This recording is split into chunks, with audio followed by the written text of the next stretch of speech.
Hi everyone, this is Panos from Hack the Box and welcome to the Business CTF of 2023. This is a cloud workshop and we're going to solve a challenge from last year's CTF, a cloud challenge. It is called Trade. A lot of people seem to be intimidated by such challenges, but we are going to show you how if you approach it as any other box, it doesn't matter that is a cloud challenge. Just before starting, we are going to go over some basic concepts that you may want to know. So let's not waste any more time. So in AWS, there are the access keys. So the access keys are they function as username and password. This is what you use to authenticate to the application. While it is not exactly a username and a password, you can think of them as such and you will not run into any trouble. You will find access keys usually used in code as part of a script, or you can use them in a tool called the AWS CLI. So what is this AWS CLI? It's the AWS command line interface. You can download it from Amazon, it's free, and it's a tool, a unified tool that can manage all the various AWS services. You run it from the command line, as you can guess, and you can also use it to automate certain processes by using certain scripts. Besides that, there is the Amazon Simple Notification Service, the Amazon SNS. This is a web service for the delivery of messages. And when you create a new communication channel, this channel is called a topic. And in order for somebody, some application or whatever, to receive the message from this communication channel, they have to subscribe. They have to become a subscriber to the channel. The way you can get these messages is over a number of protocols. Some of them are Amazon protocols. Some of them are what we already know, like HTTP, SMS, email, push notifications on your phone, things like that. And we are also going to come across a database, and it's the DynamoDB. DynamoDB is a NoSQL database, and it is offered as part of the AWS portfolio. NoSQL used to mean non-SQL in the past, but lately it's being used more like not only SQL. They're used quite often in cloud environments, in big data, and real-time web applications, because they are very easy to scale and they are quite flexible and they are not so strict as traditional SQL queries. But we are also going to see that these databases are also vulnerable to injection attacks. Let me connect to my VM now and we will go over last year's challenge.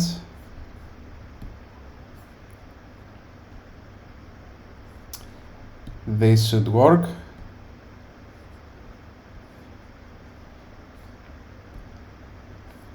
So let's start. What do we have here? We spawned the Docker, so we took an IP, and the first thing you do when you get the IP of something is to do an nmap, right? You usually have to add some arguments, like maybe add certain port numbers that you want, or you want to run the safe scripts, or try to find a version of software. For this example, I know beforehand that if we run a simple nmap, we get everything we need. So we find 3 ports open. There is an open TCP port on port 22. This is probably not going to work. There is a web port open, and there is an SVN thing. So let's say we do not know what SVN is. Let's try to see what this HTTP port is. So it's a login page. A lot of us would try to guess the password, but that's usually not the case. There's not a point in the CTF to do this. So let's go to try to see what the other stuff is. Let's make the assumption we have no idea what SVN is, so we can ask Google for it. Let's see if we come up with an answer. There you go. It is Subversion. Subversion is an Apache program. Let's see if this is a nice article. I don't know yet. It should be. And actually, it is something like Git. It has repositories and it's for software versioning and revision control. Okay, so right after that, we maybe want to find a cheat sheet so we can try to see if we can interact with it.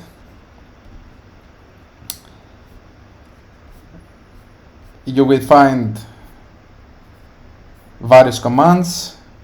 I already know the commands that we are going to run, so let's start now. And the first command, it's quite familiar for most of you. It's ls, it's the same as the Linux command. And you have to give the IP, but you have to add this prefix first.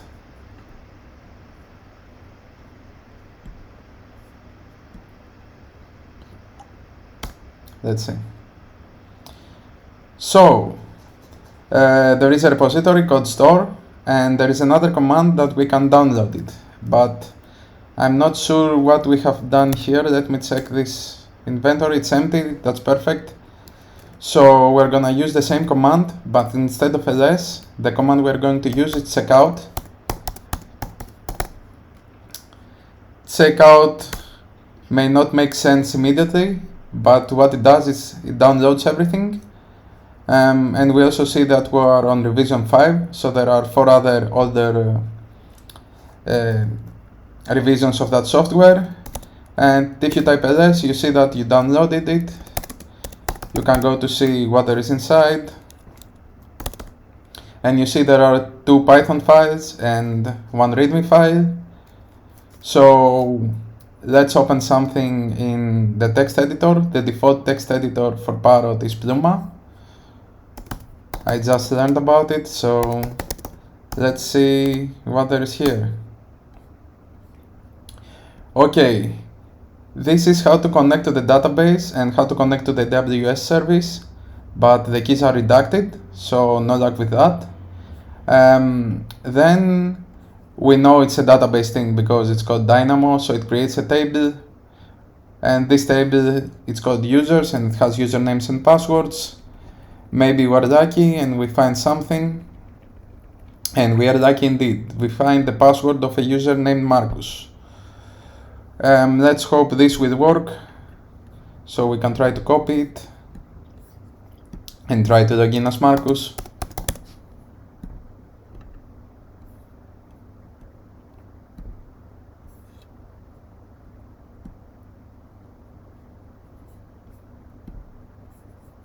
No, I don't want to save. And it has 2-factor authentication. It requires an OTP. You can try your 1 in a million chance. I do it every time, just in case I caught it on camera. Okay, so we have to keep searching.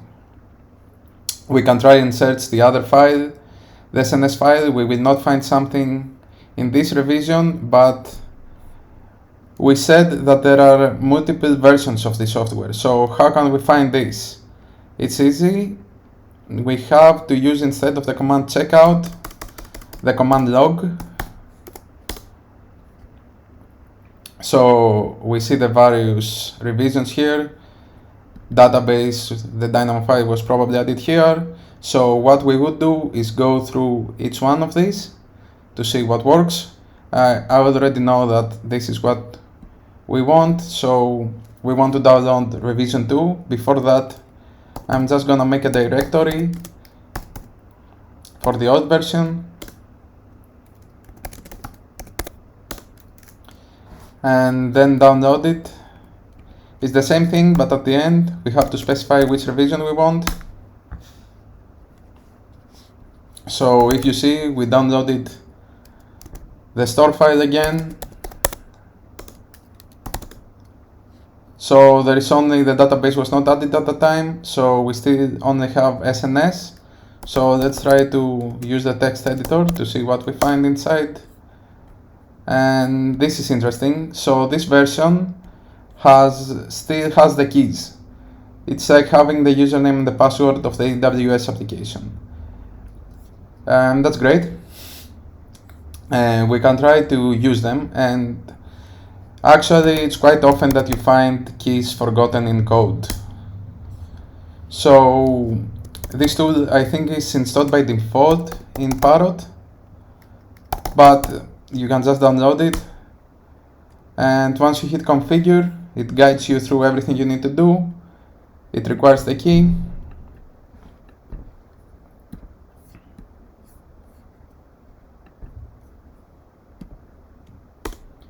Then it requires the secret key.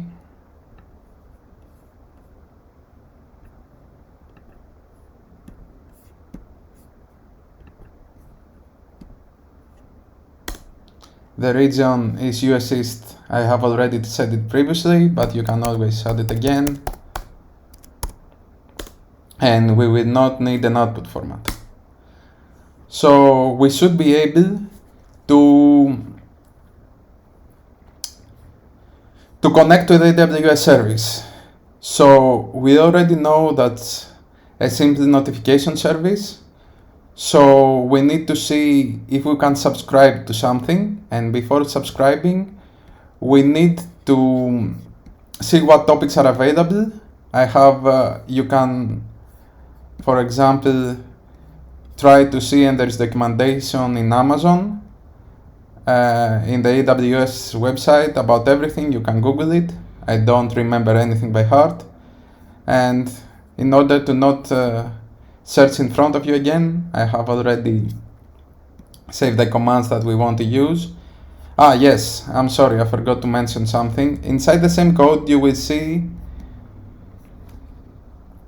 let's see it again.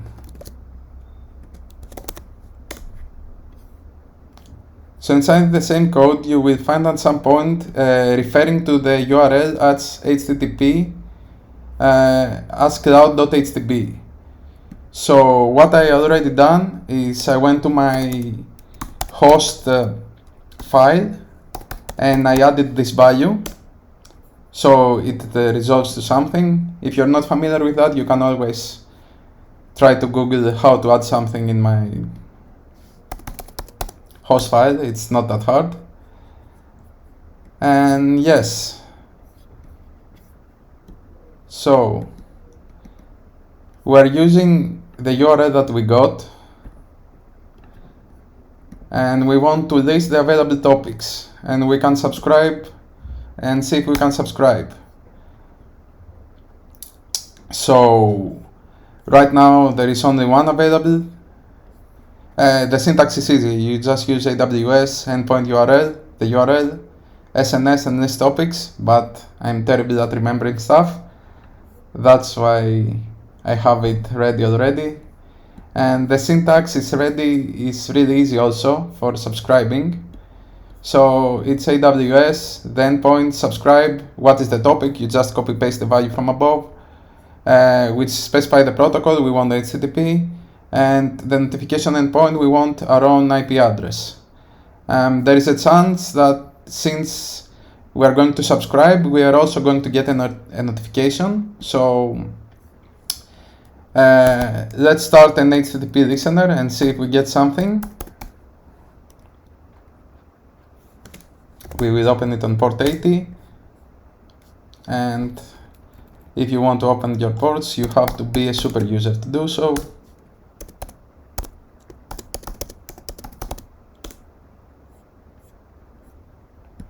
Okay, let's see if this produces anything. It seems we have subscribed. That's good, but we didn't get anything on our netcat listener. That seems strange. Maybe we have another IP address.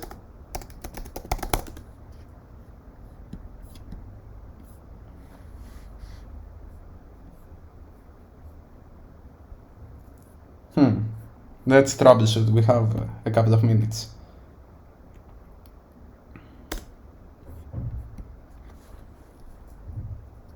This is it. This is correct.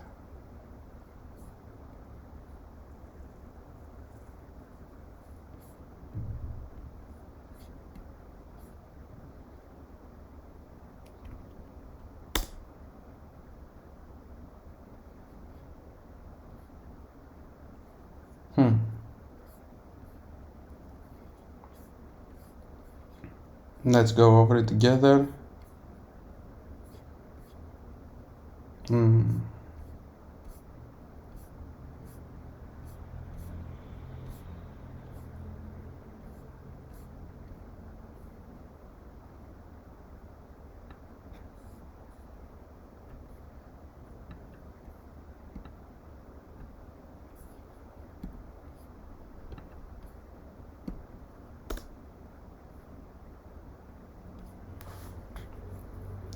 This seems to work, but we do not get a notification. Let's try to see if we get a notification if we try to log in.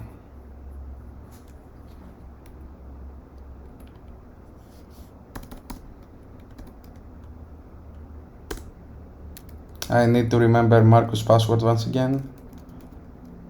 So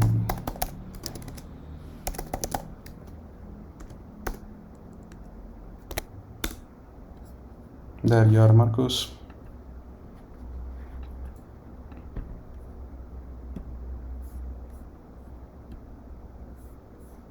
Nope, not here. Let's try again.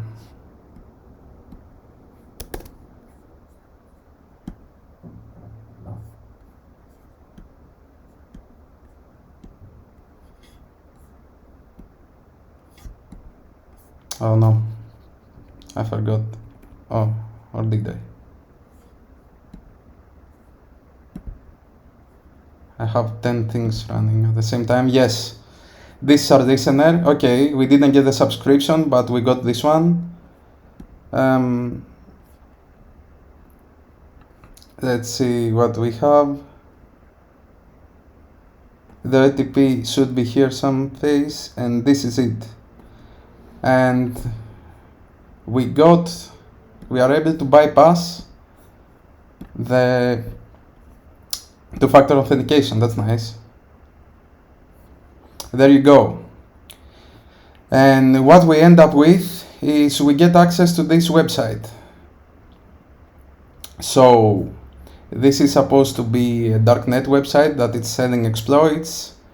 We can try to look through each one of them, or we can try to see this search function.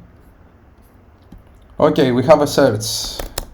We can search for whatever, and as a pen tester, the first thing you do is you can try to fuzz the feed, but there is always the option to just put a single quote, maybe something breaks, add a double quote, maybe something breaks, and something did broke indeed. So this is what we usually call as a detailed error, because it's an error that is producing too much detail, too much information about the system that's running behind. It's better to have a look at it at another, on the text editor, for example. So what this does is, it does a comparison, and this is the comparison operator. So there are numerous operators, like there is EQ, which means equals, LT means less than, and there is also GT, and you can find all about them if you try to research it. And this is why it broke. It never sanitized the double quote, and it got here. So here is where we can put our thing, whatever it is. We can write here, we must turn this to return something true. We have to do a NoSQL injection. Since we know there is a DynamoDB, you can try to search for DynamoDB injections, and you will come across this very interesting it's an article. And here you can see the various operators. I say everyone has a read at this. It's very nice. So the most useful thing right now for us is there is a problem when you try to compare two string attributes. It relies on the ASCII lexical ordering. So the important part is this one. So if you compare string values against another string with lower lexical ordering, and what does it mean? How do you know that it's for sure lower? You can either use an asterisk or a string with a white space, or a single white space. And this is likely to be always greater than the queried string. There is also another thing. So if we add two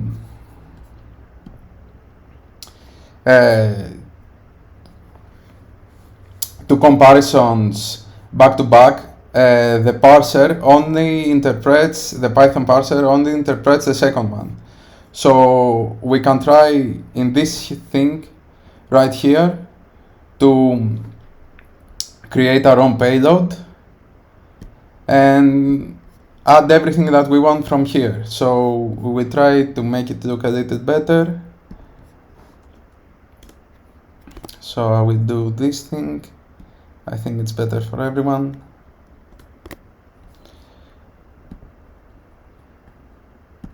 So the best part would be if we were able to add things after that, another server name, for example. So right after our thing,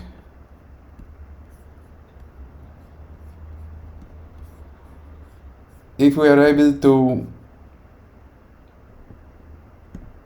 do something like that. So we have two comparisons, and I need a double quote here. And now we have two comparisons, and the parser will only interpret the second one. So we compare the string, so whatever the script is searching for in the database, with a blank string, and the result of it will be always greater, so it will probably fetch everything. So we have to decide what we want to keep from this query, what we will add in the application. So from here on, from the white space on, everything will be added automatically because they are already part of the code. So we want the start of our thing here, and let's try to paste this in our database. I have removed the line breaks from this, and as you see, it returns everything, and it returns a number of users and passwords. So what you could do is run Hydra with a list of all the usernames and a list of all the passwords, but I can already tell you that this one is the correct one, and you can just SSH to the target as Mario, and let's see what the IP is once again.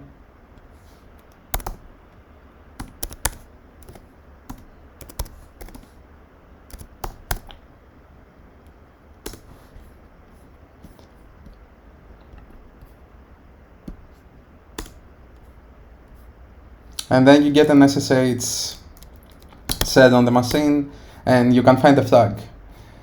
So I hope everyone had fun with this. I hope you were able to follow along. I had to do this in 20 minutes. If you have any question, you can always message me at Discord at Panawsome. You will find me on the HTTP Discord, or panawsome@hackthebox.com. Send me any questions, and I will gladly try to help you. Thanks everyone, and I hope you have so much fun in the CTF and there is a great opportunity to learn, and see you tomorrow. Bye.